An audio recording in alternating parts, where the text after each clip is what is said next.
संयुक्त मोर्चा के बैनर तले 9 सूत्री मांगों को लेकर अनिश्चितकालीन चक्का जाम आंदोलन दूसरे दिन भी रहा जारी।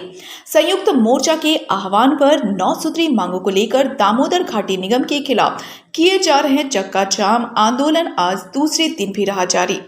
आंदोलन स्थल पर जमे आंदोलनकारी जहां एक और अपनी मांगों के प्रति अड़े हुए हैं, वहीं दूसरी ओर स्थानीय डीवीसी प्रबंधन कोलकाता मुख्यालय के पाले में बात पहुंचाकर निश्चित पड़ी हुई है। सच ये है कि अब यह आंदोलन धीरे धीरे राजनीति मोड़ लेते दिख रही है। इंडिया घटक दल जहां एक और डीवीसी मुख्यालय के अधिकारियों को झारखंड बुलाकर हेमंत सोरेन सरकार से वार्ता करने की बात कह रहे हैं, वहीं पिछले दिनों एनडीए घटक दल द्वारा डीवीसी अधिकारियों से वार्ता होने के बाद से यह आंदोलन अब इंडिया व एनडीए के बीच आ गया है, जिससे आंदोलन और लंबा होने की उम्मीद की जा रही है।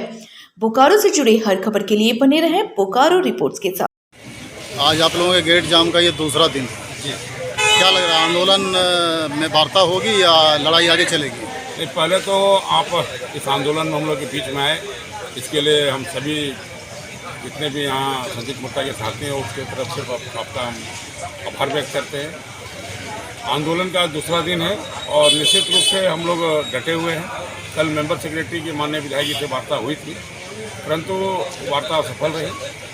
विधायक जी का साफ मानना है कि जो मुद्दे हैं, जो चिट्ठी प्रबंधन के द्वारा निर्गत की गई है, उसको तत्काल प्रभाव से निरस्त किया जाए और उसके बाद ही आगे जो मुद्दे हैं उस पर वार्ता की जाएगी।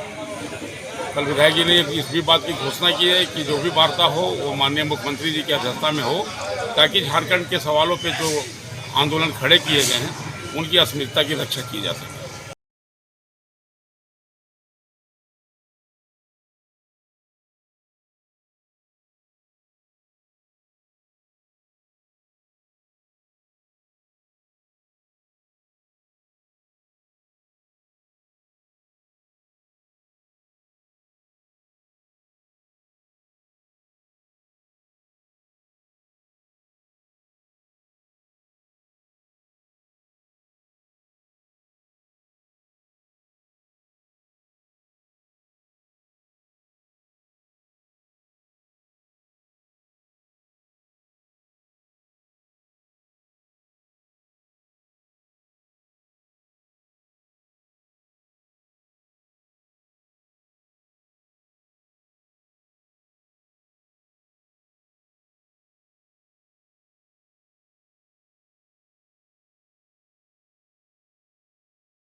आज आंदोलन का दूसरा दिन है और कल बीएमएस और धनबाद एमपी के साथ हेडक्वार्टर में कुछ इसको लेकर वार्ता भी हुई है, लेकिन विधायक मानने को तैयार नहीं है। क्या लगता है कि ये मुद्दा अब कहीं न कहीं जो है सब पॉलिटिकल रूप धारण कर लिया, इस पर आप क्या कहेंगे? निश्चित रूप से यह आंदोलन जो डीवीसी से रिटायर पेंशन कर्मी हैं उनकी मांगों को लेकर इस क्षेत्र के माननीय विधायक ने शुरू किया, और जब जो आंदोलन करता है नियम के हिसाब से, तरीके के हिसाब से वार्ता प्रबंधन को उसी से करना चाहिए।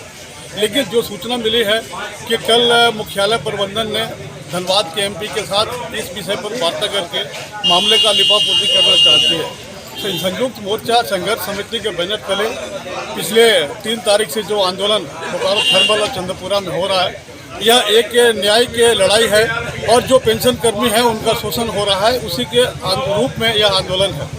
हम आपसे इस आंदोलन के माध्यम से प्रबंधन को यह जताना चाहते हैं कि जिससे वार्ता उसी से कीजिए जो आंदोलन कर रहा है, और किसी भी तरह से वार्ता करके इनका मांगों को मानकर आंदोलन को समाप्त करने की दिशा में कार्रवाई कीजिए। मेरा जिला प्रशासन से भी मांग है, मेरी नाराजगी भी है कि इस संबंध पर जिला प्रशासन ने अब तक पहल नहीं किया, जबकि इतना बड़ा आंदोलन बोकारो व चंद्रपुरा में हो रहा है। जिला प्रशासन को पहल करना चाहिए था और प्रबंधन को बाध्य करना चाहिए था कि वो आंदोलनकारियों से बात करके मामले को समाप्त करे।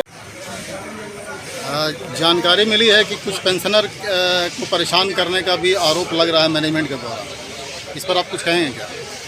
कहना यही है कि 4 तारीख रात 1 बजे से मेरा परिवार का भी तबीयत खराब था। घर में ही दवा हुआ देकर हम रखे हुए थे। अचानक बिजली कट गई। कटने के बाद जब हम बिजली सब स्टेशन में जब गए 8 बजे, तो वहाँ रिपोर्ट लिखाए तो बोला कि ठीक है आदमी जाएगा। उसके बाद नहीं गया। तब हम वहाँ पर गए तो राकेश कुमार यादव जो हैं इंजीनियर, उन्होंने बोला कि हेड ऑफिस से ऑर्डर आया है और मेरा HOP बोला है और DGM बोला है कि कोई भी रिटायर पर्सन का लाइन नहीं जोड़ा जाएगा, ना पानी जोड़ा जाएगा। हाँ, और हम लोग बिजली का भाड़ा हम लोग का पेंशन से 1250 रुपया हर महीना एवल किया जाता है। बिजली का लाइन छूने का हम लोग का कोई अधिकार नहीं है और इस अधिकार को मानते हुए हम कोई आउटसाइडर मिस्त्री से भी काम नहीं करा सकते हैं। इसलिए हमारा समस्या को देखा जाए और नहीं तो फिर पेंशन जो हमारे भोगी हैं साथी मिलकर परेशान किया जा रहा है तरह तरह का, क्योंकि हम